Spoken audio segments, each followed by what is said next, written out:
केंद्रीय स्वास्थ्य मंत्रालय का कहना है कि देश में कोविड संक्रमण के मामलों में कमी आ रही है। कोरोना के 54% मामले सिर्फ 5 राज्यों में हैं। स्वास्थ्य मंत्रालय के सचिव राजेश भूषण ने बताया कि कई वैक्सीन ट्रायल के अलग अलग चरणों में हैं। इनमें से 3 प्री क्लिनिकल स्टेज में हैं, जबकि 6 वैक्सीन का क्लिनिकल ट्रायल चल रहा है। कुछ वैक्सीन को अगले कुछ हफ्ते में लाइसेंस भी मिल सकता है। स्वास्थ्य मंत्रालय के मुताबिक 3 से 4 हफ्ते के अंतराल पर वैक्सीन की 2 से 3 डोज देनी होगी। 3 वैक्सीन हैं जो प्री क्लिनिकल स्टेजेस में हैं, 6 वैक्सीन हैं जो क्लिनिकल ट्रायल में हैं। ये जो वैक्सीन हैं ये 2 से 3 डोज वाले वैक्सीन हैं, अधिकांश 2 डोज वाले हैं। एक वैक्सीन है जिसमें संभवतः 3 डोज होंगे और ये प्रति डोज के बीच की जो दूरी है वो 3 से 4 हफ्ते की है।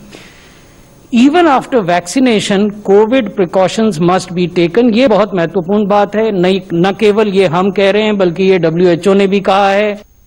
स्वास्थ्य मंत्रालय के सचिव राजेश भूषण ने कहा कि एक बार हमें हमारे वैज्ञानिकों की ओर से हरी झंडी मिल जाए तो हम वैक्सीन का बड़े स्तर पर उत्पादन शुरू कर देंगे। इसके लिए सभी तैयारियां पूरी है। उन्होंने बताया कि स्वास्थ्य कार्यकर्ताओं को टीकाकरण में प्राथमिकता दी जाएगी। प्रायोरिटी में हेल्थ केयर वर्कर्स होने चाहिए।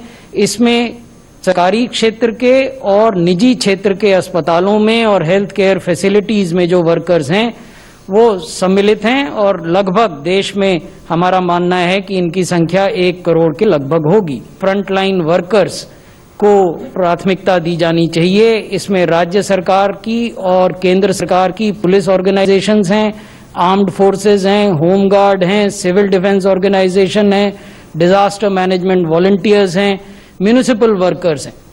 इनकी संख्या देश भर में लगभग 2 करोड़ है, जिसमें उन्होंने 50 साल से ऊपर और 50 साल से नीचे के लोग जिनको कोमॉर्बिडिटीज हैं उनका उल्लेख किया है।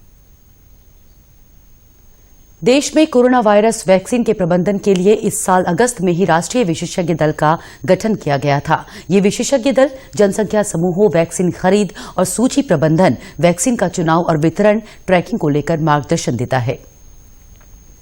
प्रदेश में आज कोरोना के 632 नए मामले सामने आए हैं। पिछले 24 घंटे में 12 लोगों की कोरोना संक्रमण से मृत्यु हुई है। इसके साथ ही राज्य में एक्टिव केस की संख्या 5399 हो गई है, जबकि रिकवरी दर 90.4% है। उधर बागेश्वर के जिलाधिकारी विनीत कुमार और सीडीओ डीडी पंत भी कोरोना की चपेट में आ गए हैं। ट्रू नॉट टेस्ट में रिपोर्ट पॉजिटिव आने के बाद दोनों ही अधिकारी आइसोलेशन में चले गए हैं।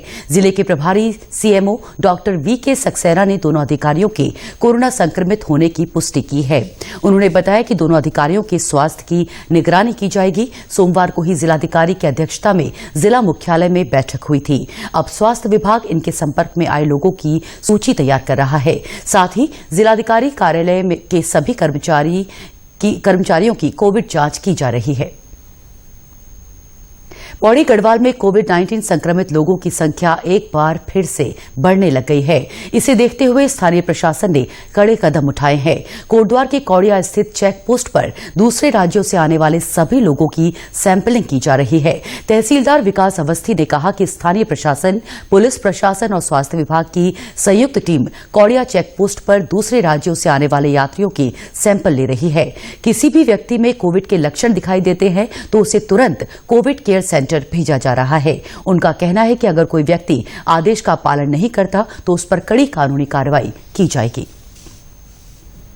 जिलाधिकारी महोदय के आदेश पर हमने कौड़िया पे वहाँ पे थर्मल स्कैनिंग, जितने भी अंतर्राज्यीय जो परिवहन कर रहे हैं लोग, उनको तो एक तो वो जो स्मार्ट सिटी वेब पोर्टल है उस पर रजिस्ट्रेशन कंपलसरी है, सबका हम वो चेक कर रहे हैं वहाँ पे।